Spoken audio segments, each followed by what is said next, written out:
Ang ating minamahal at kapatid ko sa pagkapari, Desisano at Religioso, naglilingkod sa ating diocese ng Antipolo. Father Joselito, ang ating butihing Vicar Foreign. Father Visantico, ang ating tinalagang unang rektor at kuraparoko ng ating Basilica Menor at Pandayosisang Dambana ni San Pablo de la Cruz. Ang ating Parish Pastoral Council sa pangunan ni Brother Manny, mga kasamahan, ang ating Parish Finance Council, ang ating mga minamahal na punong lingkod ng ating lungsod ng Marikina, Honorable Vice Mayor Edel de Guzman, ang mga butihin konsehala ng ating sangguniang panglungsod, ang ina ng ating barangay, Kapitan Jane, at mga butihing kagawad, mga minamahal kong mga kapatid kay Kristo, mga kapatid. Sabihin po natin sa ating katabi, isang mapagpalang kapistahan ng ating mahal na patron, San Pablo de la Cruz.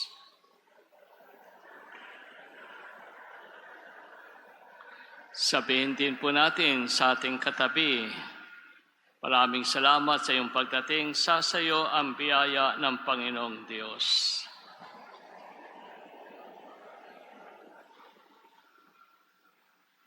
At panguli, sabihin po natin ng malakas, Father Vic, congratulations at best wishes.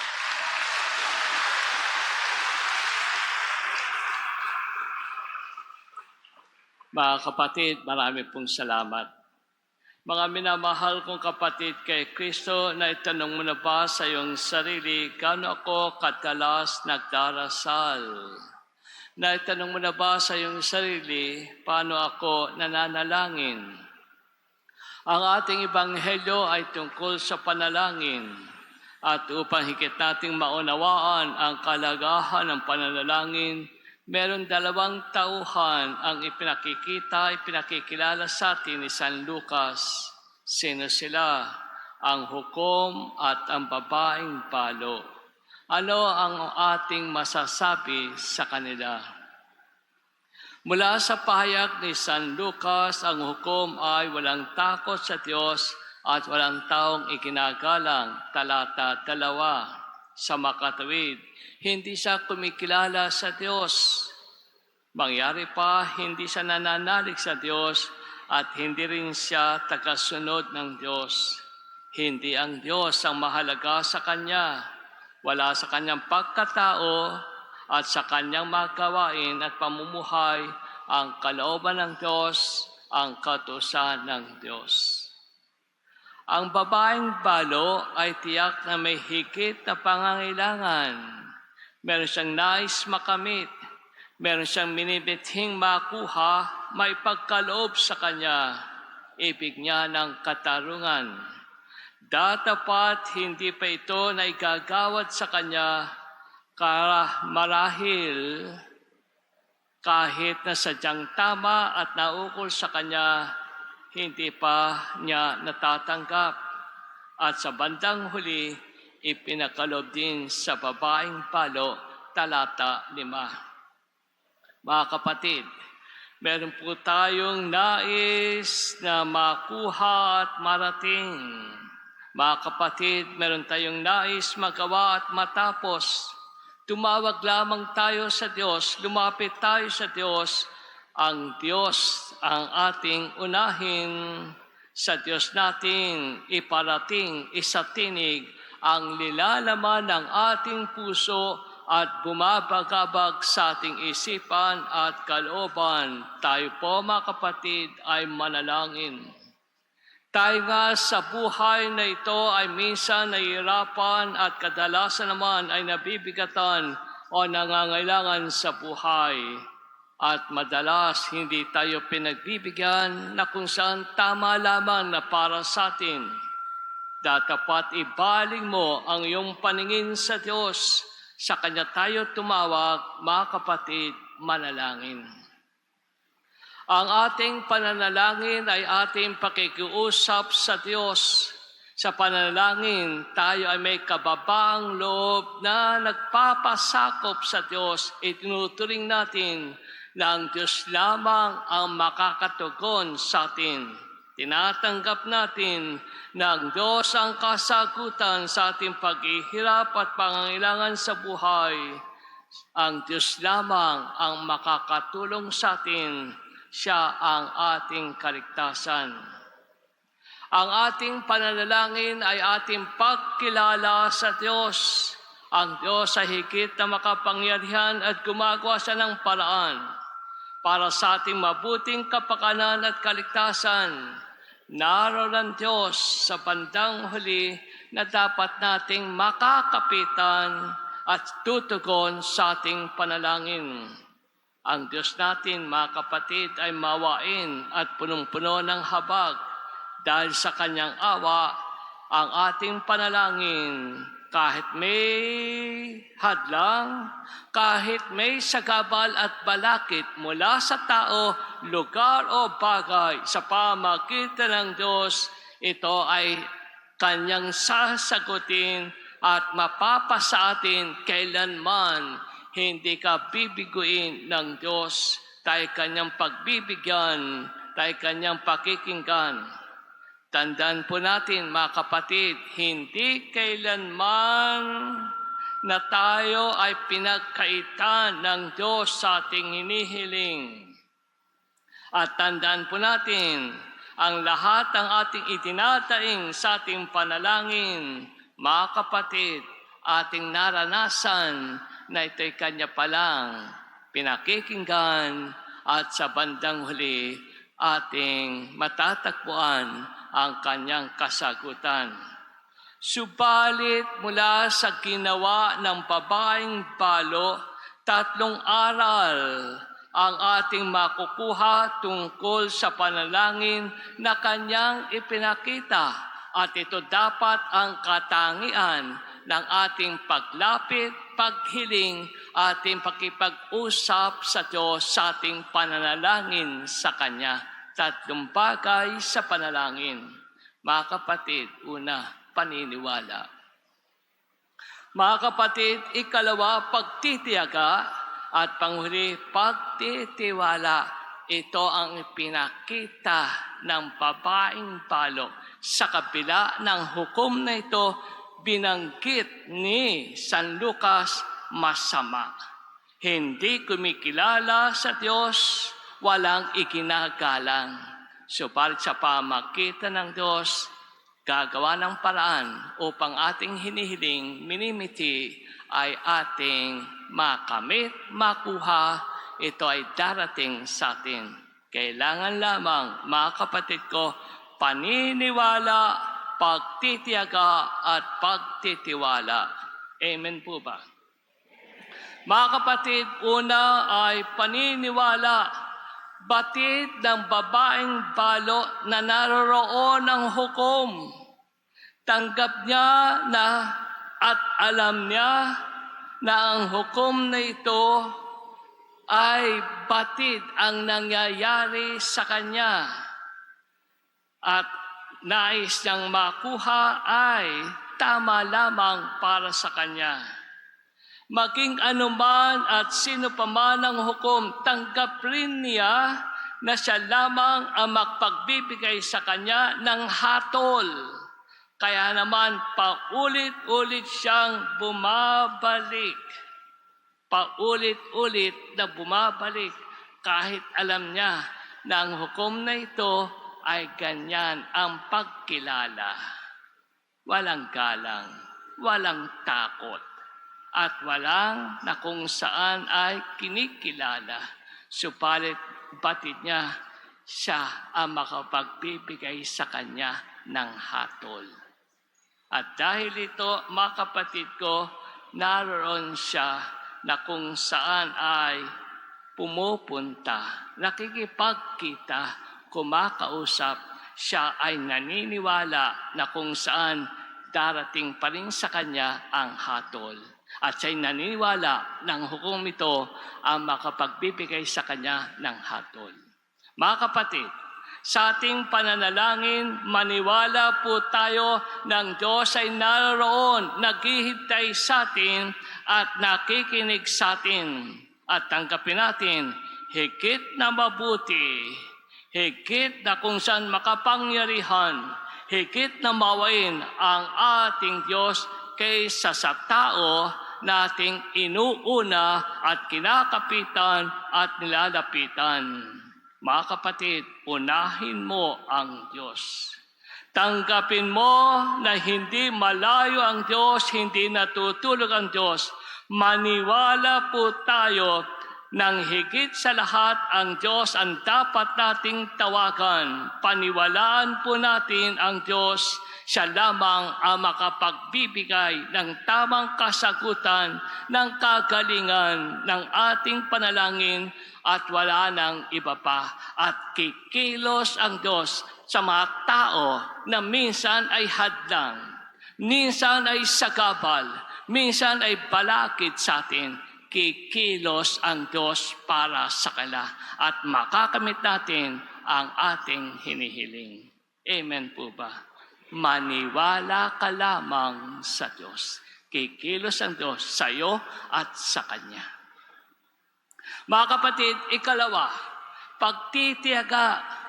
Tiyak na ang babaeng balo ay kadalasan na bumabalik sa hukom o kaya marahil ay paulit-ulit na pinababalik. Sigurado rin na hindi siya nakatatanggap ng mga gandang balita o salita. O kaya naman ay hindi rin binibigyan ng pag-asa. Talata 4. Datapat hindi siya sumuko, hindi siya bumitaw, siya ay nagtiyaga. Sa ating pananalangin, hindi kaagad natin nakukuha ang ating hinihingi. Hindi kaagad natin nakakamit ang ating minimiti. Ika nga, no shortcut to success. It entails sacrifices. Ang lahat ay pinaghahandaan. Ang lahat ay pinag-iipunan. Totoo po, ng lahat ay pinagtitiyagaan. Magtiyaga sa panalangin. Nais makita ng Diyos ang ating matibay na pagtawag sa Kanya. Ibig ng Diyos na mabatid ang ating matatag at buong loob na pananalangin sa Kanya. Balikan po natin ang ating natatanging kasabihan sa Pilipino. Kapag may tiyaga, may nilaga. Nais ng Diyos na makita na kung saan hindi ka sumusuko, hindi ka bumibitaw, paulit-ulit kang humihiling, paulit-ulit kang lumalapit sa Kanya. At mga kapatid, tanggapin natin kung ano tayo ngayon, ito'y kasagutan sa panalangin mo noon. Kung ano tayo ngayon, ito ay kasagutan ng Diyos sa panalangin nila na kung saan sa atin ay nagdarasal. Mga kapatid, panghuli, pagtitiwala. Kahit ano pa ang katauhan ng hukom, naroon rin pa rin ang pagtitiwala ng babaeng balo sa kanyang kakayahan. Opo, ang babaeng balo ay meron pa ring matibay na pananalig sa katungkulan. The grace of the office ng hukom. May tiwala at paggalang pa rin ang babaeng balo sa batas, sa hustisya. Kaya naman, walang paninisi mula sa babaeng balo, bagos pagtitiwala na dating pa rin sa kanya ang katarungan. Siya ay mahinahon, mapayapa, at may pagtitiwala pa rin sa hukom at sa batas. Yan ang maganda sa babaeng balo. Meron pa rin siyang paggalang. Yan ang maganda sa babaeng balo na kung saan she did not take matters into her hands. Yan ang maganda sa babaeng balo. Naniniwala siya na babaguhin ito ng hukom na ito sa pamagitan ng kapangyarihan at awa ng Diyos. Itong maganda sa babaeng balo na sininiwala na kikilos ang Diyos sa baba. Kikilos ang Diyos sa hukom at mararanasan ang kapangyarihan, ang pag-ibig ng Diyos. Mga kapatid, sa ating pananalangin, magtiwala po tayo ng lahat ng tugon ay sadya at naayon lamang para sa ating kabutihan. Ang lahat ng kilos ng Diyos at Kanyang ipinagkakalob sa atin ay tama lamang para sa atin. Yan po ay mas mabuti, mas mainam, mas karapat-dapat sa atin. Magtiwala ka lamang at hindi siya magpapabaya. Yan ang ibigay sa atin ng Diyos na tamang-tama para sa atin. Minsan yung ating tinatanggap, tayo ay nagtataka, tayo nagtatanong, tayo nag-aalinlangan. Ito ba ang sagot ng Diyos? Isipin mo lamang, yan ang sagot ng Diyos sapagkat alam ng Diyos kung ano ang higit na maganda at mabuti sa atin. Mula sa ginawa ng hukom ay atin ding masasalamin ang pagtugon ng Diyos sa ating panalangin. Mga kapatid, ito po ay talinhaga. Ang talinhaga ay paghahambing upang mag-iwan sa atin ng aral mula sa mga tauhang nabanggit. Ano po ang aral para sa atin? Ang Diyos ay higit na mabuti at sadyang mabuti kaysa sa tao. Ang ating Diyos ay higit na matulungin at ibibigay ang talagang nararapat sa atin. Ang ating Diyos ay palaging nariyan para sa atin at parating nakikinig. Ang ating Diyos ay higit na nasa panig ng mga maliliit, nasa panig natin na palaging humihingi at hindi kagad pinagbibigyan.